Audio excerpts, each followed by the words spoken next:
Nous sommes ici avec vous, professeur Guy Valencien. Nous sommes dans cette salle du conseil de l'université de Paris-Descartes, une salle que vous connaissez parce que vous êtes prof ici et vous siégez quelquefois dans cette salle où on soutenait sa thèse par le passé.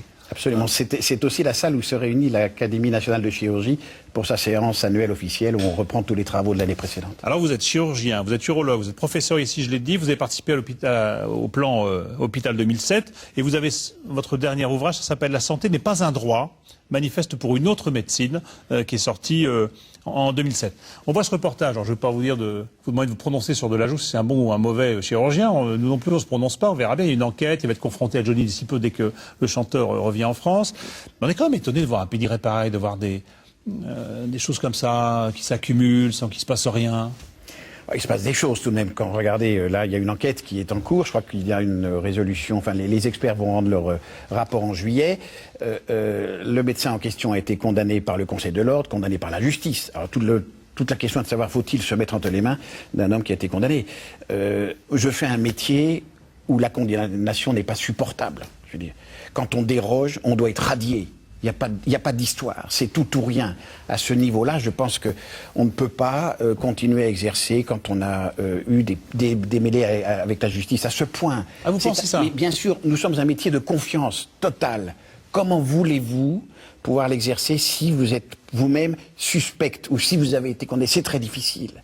Et je pense que, une fois de plus, ce n'est pas parce qu'on est riche et célèbre. De faire des erreurs aussi, quand même. Oui, vous êtes chirurgien. Non, des erreurs, bien sûr. Je peux vous dire, j'en ai fait, moi.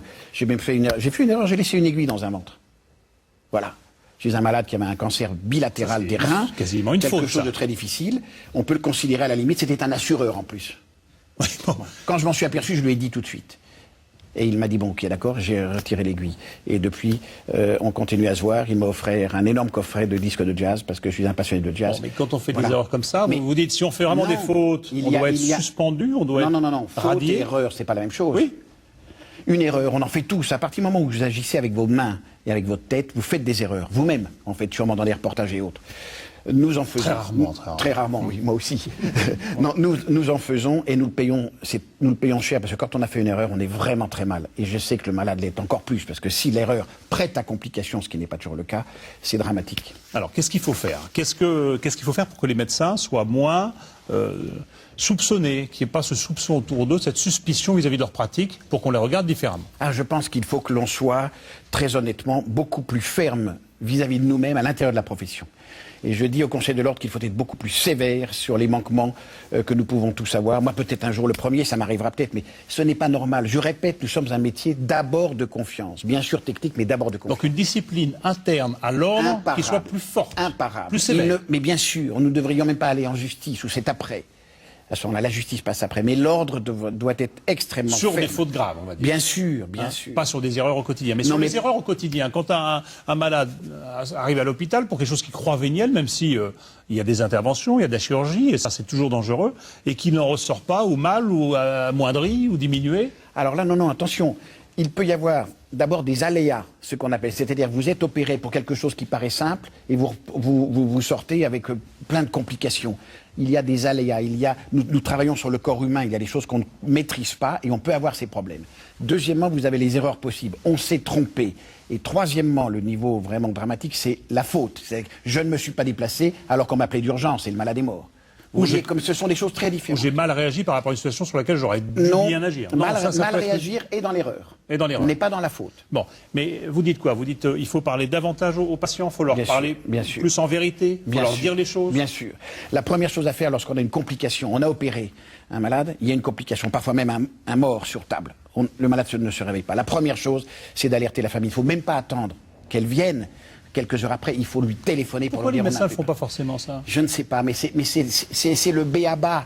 Vous avez un pépin, c'est déjà très lourd à porter pour vous. Il faut tout de suite informer les proches, tout de suite leur dire, voilà, on a eu une complication, on va essayer de tout comprendre, on vous informera de ce qui se passe, on va faire une enquête, on va travailler sur le sujet pour voir si c'est une erreur ou si c'est une simple complication qui a prêté à un drame, peut-être. C'est vital. Si vous ne le faites pas, vous retenez l'information et à ce moment-là, c'est le procès. Bon, est-ce qu'il faut former davantage les médecins à ça, leur apprendre la compassion, l'empathie, avec comme on le proposait tout à l'heure? Mais bien sûr, nous sommes formés par les maths, si vous voulez. Nos étudiants sont S, section S au bac, mention très bien et bien.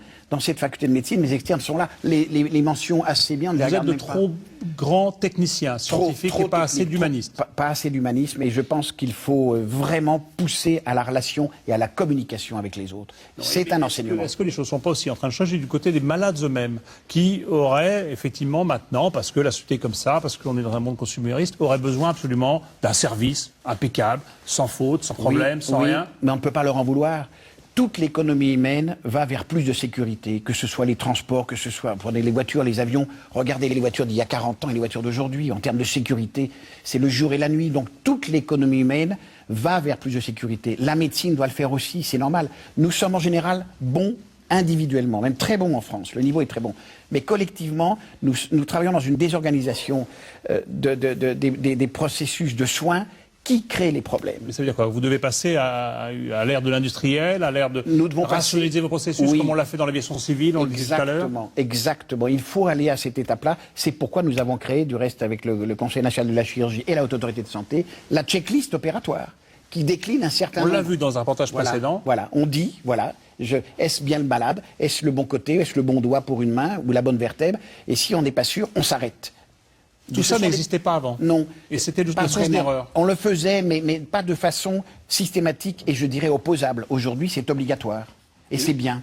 Vous n'avez pas l'impression que le médecin, quelquefois, tombe de son piédestal aussi, et que si on s'en prend à lui peut-être plus maintenant qu'avant, c'est peut-être aussi parce qu'on ne le considère plus comme une espèce de sommité, et nous, des enfants vis-à-vis de lui, mais comme quelqu'un qui nous doit un beau service, qui nous doit une efficacité. Nous sommes dans des rapports adulte-adulte, en sachant que l'un d'entre eux a le savoir, qu'on le veut ou non, l'expérience, parce que les deux ont le savoir grâce à Internet maintenant. Tout le monde peut avoir le savoir. Et ça, c'est bien que les gens aillent voir sur Internet de quoi ils souffrent. Mais c'est une révolution. L'autodiagnostic, ça vous dérange pas? Mais non, au contraire, ça permet que le malade s'approprie sa maladie. Et ensuite, on discute. Et là, je suis comme expert, parce que moi, j'en ai vu des centaines ou des milliers. Lui, il n'a vu que lui-même.